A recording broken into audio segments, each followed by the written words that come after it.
What if इसी case में आगे मुझे और चीजों के बारे में जानना है, जैसे कि फिलहाल अभी मेरे पास टाइम आ गया, मेरे पास वेलोसिटी आ गया, तो अभी मैं टेंशन की बात करूंगा। ये टेंशन कैसे निकालो, ठीक है, ये वाला अभी मैं बात करूंगा। तो हमने जैसे पहले दो इक्वेशन निकाले थे, तो वहां से हम वापस शुरू करेंगे। मैं ये डायग्राम इसलिए नहीं मिटा रहा हूं क्योंकि ये हमें काफी हेल्प करेगा बाकी सब चीजों को समझने में, ठीक है। तो अभी t का इक्वेशन हमारे पास था। t का इक्वेशन क्या था? t cos theta is equal to mg, t sin theta is equal to क्या था? mv स्क्वायर बाई r, और हमने v भी निकाल दिया ओमेगा के टर्म में, ठीक है।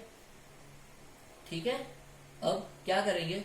अब थोड़ा सा मैथमेटिक्स इधर उधर यूज करेंगे। देखो, या तो अभी इन दोनों को में से तुम बहुत तरीके से निकाल सकते हो, जैसे कि हमें tan थीटा पता है, या तो तुम cos थीटा sin थीटा की वैल्यू निकाल लो यहाँ से और फिर सब्स्टिट्यूट करो, या फिर सिंपल ट्रिग्नोमेट्री यूज करो।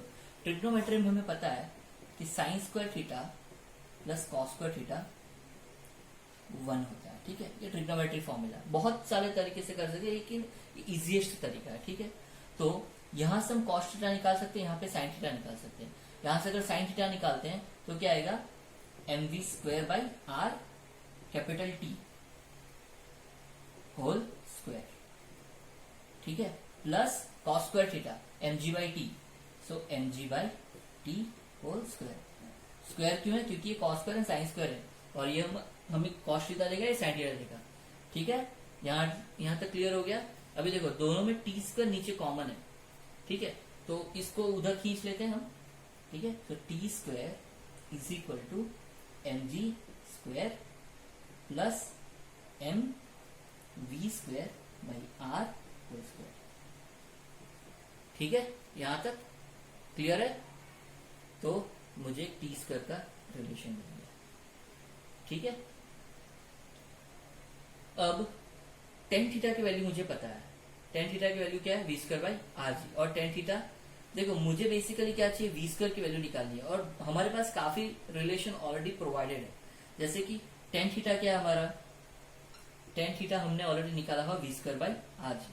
अभी tan थीटा एक और है मेरे पास, यहां से मैं निकाल सकता हूं। उसको कैसे निकाला था हमने? r बाई एच, तो उसको मैं ऑल्सो लिख सकता हूं r बाई एच, ठीक है। तो एक रिलेशन मिल गया मुझे कि tan theta is equal to v square by R G already हमने निकाला था, is equal to r by H भी तुम लिख सकते हो। तो ये रिलेशन से मैं v स्क्वायर लिख सकता हूं। v स्क्वायर क्या है मेरा? r square g by H, ठीक है। हम ये वाला इसमें यूज करेंगे। तो यहां तक समझ में आ गया? मैं इतना पार्ट डिलीट करता हूं, ठीक है। तो v स्क्वायर हमारा क्या आ गया? हम इसमें सब्स्टिट्यूट करना चाह रहे हैं। तो T square is equal to M G whole square plus M V square by R. V square मुझे मिल गया R square G by H, so M by R, V square क्या था? आर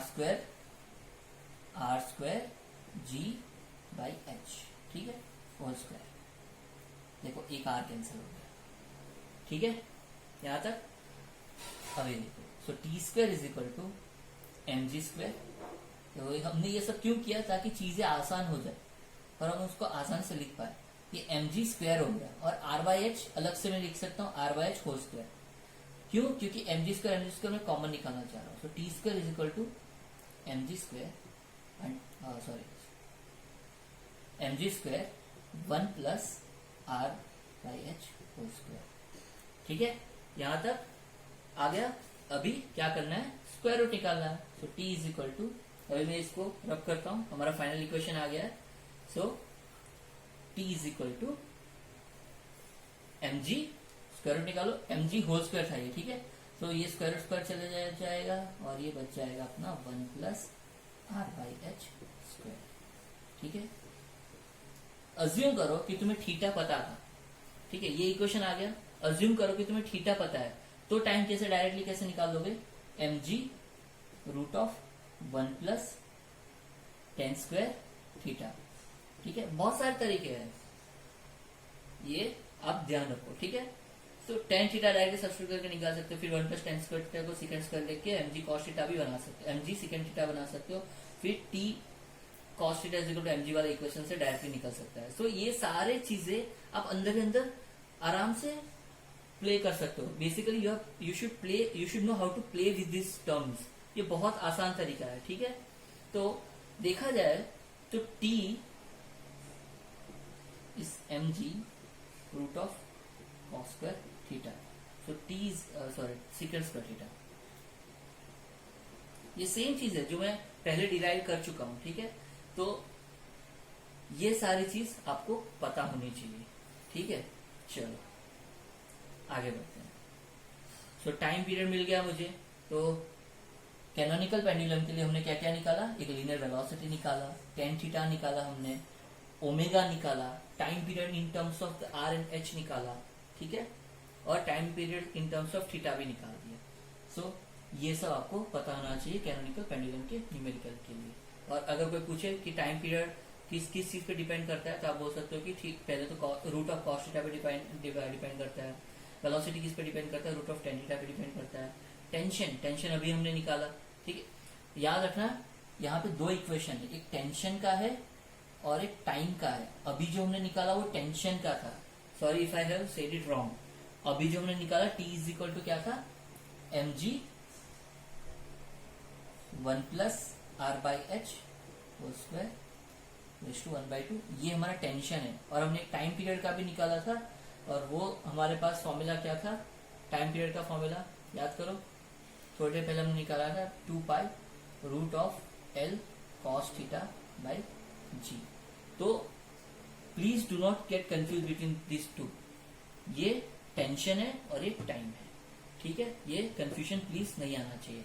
अगर आपको ज्यादा कंफ्यूजन आए तो आप टी डैश या स्मॉल टी यूज कर सकते हो टाइम पीरियड के लिए, ठीक है। टाइम पीरियड के लिए स्मॉल टी यूज कर, but it is not advisable, try to keep it in the same format. ये टी है। अगर आप, हाँ, आप टेंशन को फोर्स के फॉर्म में लिख सकते हैं, तो ये आसान हो जाता है बेसिकली, ठीक है, समझने में आसान होता है। Okay, so this how it is done. अगर मैं बोलूं कि force, basically tension force is directly proportional to क्या होना चाहिए, अभी मैंने बताया 1 प्लस आर बाई एच क्या होगा, tan square theta. So 1 plus tan square theta is sec square theta.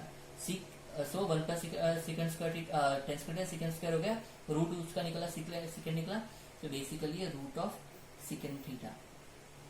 और टाइम पीरियड किस पे है, ये दोनों अपोजिट है, ये बहुत बड़ा ट्रैप है, ठीक है।